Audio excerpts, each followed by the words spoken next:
ojo bener ora? Bener. Aduh, cilaka.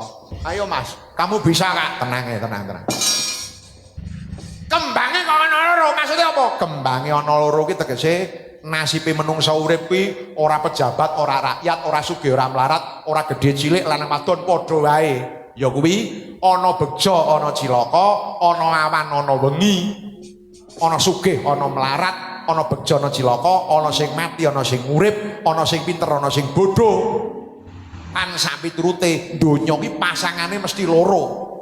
Kula diarani kembange ana loro, gitu. Sanepane wit gedhe ki menungsa utawa raga, kembange ana loro ki tegese nasibe menungsa, pitungane mung loro, pange ana 5 ki panca indriya, godhonge ana 9 kuwi babahan hawa sanga. Bener apa ora? Lole. Mrene kantel butute majo kula ade-ade iso.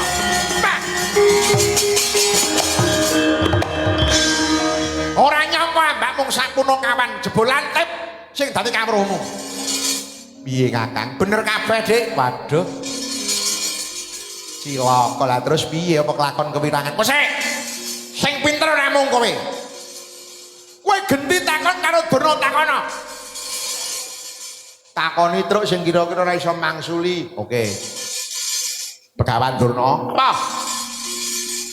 Pitakonanku mung umum wae. Nek ora iso mbatang kebangetan. Apa?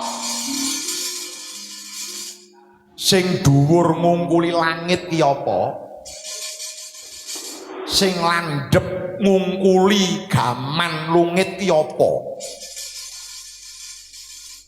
Sing jembar ngungkuli segara ki apa? Wangsulana 3 wae. Lah wong pitakone bocah PAUD. Ngono kok ditakoni karo Durna gampang. Oh sik Mas, diwangsuli sik ora usah gampang-gampang. Ayo, apa karepe? Dhuwur ngungkuli langit. Ya, kuwi apa? Pesawat. Landhep ngungkuli gaman lungit Gaji mesin. ayo Mutar ora kowe. aku kok malah bingung sing jawab kok sing wedi aku Cak kamu meneng Dik. sing jembar ngungkuli segara kuwi apa Oh, jembar ngungkuli segara kuwi ya. Lapangan sepak bola ping sayuta. Lho. Kuwi jembar, jembir. Piye, bener apa ora? wong guru kok pekok ya Truk Pangsulana Truk Mbah Durna Apa? sing dadi batanganmu kabeh kuwi nyrimpil kuwi ora kepara salah Lho kok salah? sing dhuwur ngungkuli langit kuwi Pesawat dudu sing landhep ngungkuli gaman kuwi gaji mesin. sing jembar ngungkuli segara kuwi Lapangan sepak bola ping sayuta. kuwi salah kabeh. Lah sing bener apa? Sing diarani dhuwur ngungkuli langit kuwi kekarepane menungsa. Menungsa kuwi nek nuruti karep ora ana enteke mula bebasan kaya dhuwur ngungkuli langit tuladane wis sugih kurang sugih. Wis duwe kapal siji mesa pingin loro. Duwe kapal loro pingin telu, duwe telu pingin kapal sing gede banget gitu. Duwe duit 1 yuta pingin dadi 100, 100 pingin dadi 500, 500 pingin dadi 1 miliar lan sak piturute. Mulane kekarepane menungsa dituruti ora ana enteke. Yen perlu aja ana wong sugih kejaba aku, aja ana wong ibawa, aja wong kondang kejaba aku. Mula sanepane kaya apa? Kaya dhuwur ngungkuli langit kuwi dudu pesawat ning kekarepan, paham? Kekarepan, ya bener. Kowe iki mau jawab. Aku mau jane arep jawabku ning ragu-ragu. Klik. Sing angka loro landhep ngungkuli gaman lungit kuwi dudu graji mesin. Lah apa?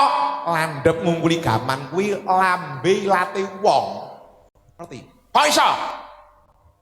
Pisau kae landhep, graji mesin ya landhep. Ning graji mesin kuwi wong natoni raga.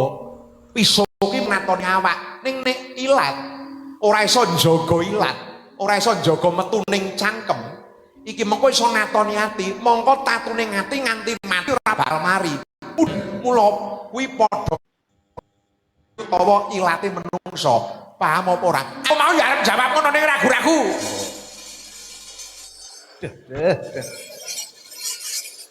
Terus sing angka telu, Mbah. Jembar ngungkuli segara kuwi apa? Lah apa? Jembar ngungkuli segara kuwi kesabarane wong. Wong nek sabar gitu. Nek nglatih semeling rasa, jembaring ati, arep didoni ta ora ini sisan. Aja kok mung diololo, aja kok mung difitnah, didoni ta rai kula. Nek kula pun ledha nrimo. Wong urip kuwi ana sing nglakoke ya ibarate kaya wayang, ana Sang Maha Dalang sing nglakoke uripun to. Ajeng sampeyan ololo, ajeng sampeyan nyek, ajeng manidak-idak, kula mung ndlosor. Kula pedoman kula wong urip niku nyokro manggilingan, Mbah. Sampeyan aja nyepeleke wong melarat kaya kula. Aja dume sampeyan gedhe wibawa, sampeyan sepele kali suket. Suket nika nggone ana ngisor. Suket niku dhuwure rasa pira? Ning eling, Mbah. So yen sampeyan mati, dipendhem ana lemah. Suket niku sak dhuwure sampeyan aja ngecek karo wong ora duwe sampeyan. Lepet kek.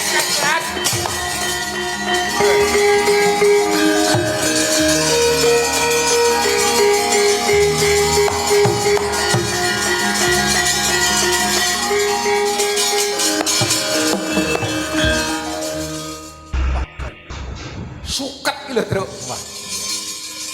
Kowe kene ngomong sak omong-omong kok marake inspirasi. Mung sak suket ya, Truk. Wis ngeri. Ngeri, ngeri. Siap, Gong. Tem ndas tongkol. Iya.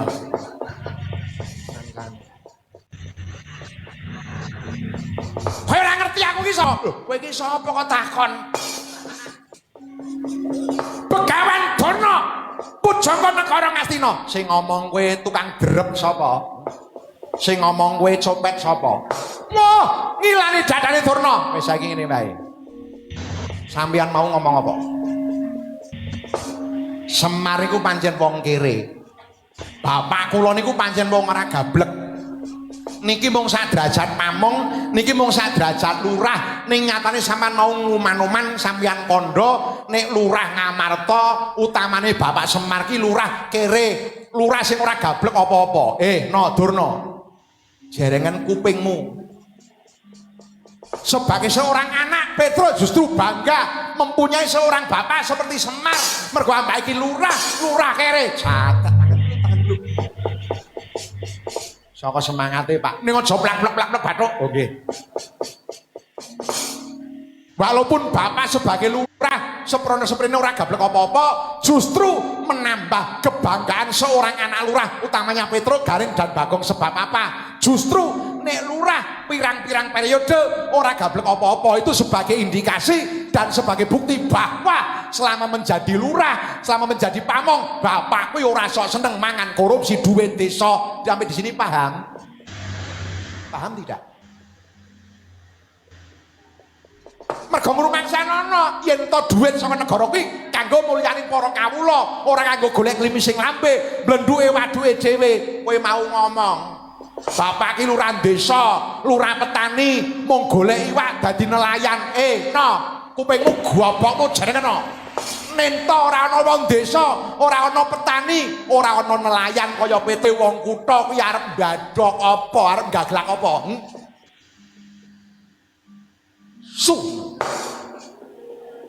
Kampleng terus ngosek. Kowe iki pejabat anggrono kawula padha uripe keserakan bantu ora. Urunan ora. Lungguhe ngarep dhewe. Setan, Pak. Ora hawa. Lidang lor, Mas. Petro, Bagong, Garing, Semar ki wong lidang lor ki ora usah utik-utik macan turu. Melarat perkara rupa. Melarat perkara bondolo perkara rupa. Bapak Petro, Bagong, Garing ki mung golek katentreman. Ora dupet duit akeh uripe padha seneng. Nyatane kaya raimu kuwi pejabat ora kurang apa-apa keneng apa kowe biayaan teko kene.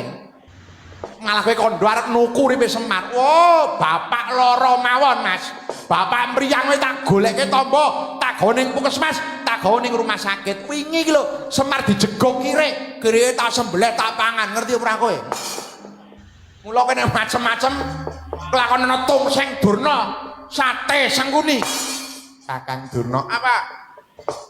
Rasaku ora penak njuh bali. Ora usah bali. Mau ngadepi wong kere-kere kaya ngono ora bakal mundur sejangka. Petro, Apa? rawe-rawe tak rantas, malang-malang tak kutuk. Sapa sing malang-malang kaya kondo mentang kaya getemu? Bakal tak sirnake. Tak pasang giri patemboyo, Mas. Kowe kena mboyong bapak waton siji. Kowe bisa nglangkai bangkene Petruk, iso nglangkai bangkene Bagong, iso nglangkai bangkene kakangku Gareng. Wow. Ora sesuk, ora sore. Ora sesuk, ora saiki boyongen bapak ning waton kowe bisa nglangkai bangkene wong telu iki. Ning ora, aja takon dosa. Sesuk ora semene bakal ana siaran. Innalillahi wa inna ilaihi rajiun, telah meninggal dunia saudara Durna dan saudara Senguni. Wani karo sing tau dene apa ayo. Ayo ngono ki wedi apa? Ngadep apa yo?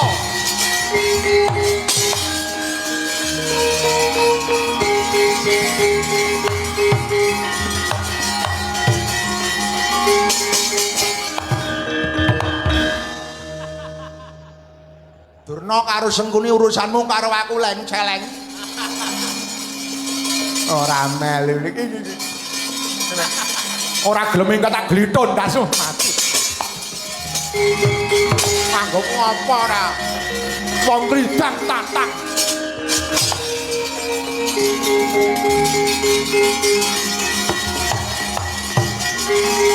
Ndara leno men ndara semeng tulungi anak-anakku Gus.